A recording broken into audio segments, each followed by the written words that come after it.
toute l'actu sur Avignon avec Frédéric Plat. Bonjour, après un ciel bien gris en début de journée, le soleil est en train de reprendre le dessus en Vaucluse. Un ciel tout bleu au programme de ce mardi avec des températures jusqu'à 32 degrés. Ce matin il fait 16 à Avignon, Bagnols-sur-Cèze, 15 à Carpentras, Entraigues et Bédarrides. Demain le temps pourrait provisoirement changer avec pas mal de nuages tout au long de la journée. La galère commence ce soir. Une nouvelle phase de travaux du pont de l'Europe à Avignon débute officiellement demain. Il n'y aura plus qu'une seule voie de circulation dans les deux sens notamment. Et ce soir, c'est l'ouvrage complet qui va être fermé pour préparer ce basculement. Impossible d'emprunter le pont entre 21h et 6h demain matin. Idem demain soir. Des déviations vers le pont d'Aladier et plus au sud le pont d'Aramon seront mises en place.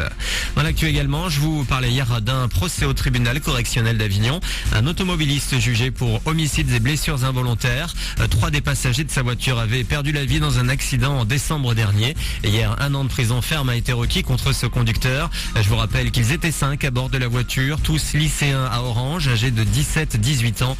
L'accident s'était produit lors d'un dépassement dangereux à Courthézon alors qu'ils allaient boire un café. Le jugement doit être rendu le 22 juillet. Un gros malaise, les États-Unis et l'Europe sont en froid après les révélations d'un ex-informaticien américain. Washington aurait espionné les institutions des pays européens ces dernières années.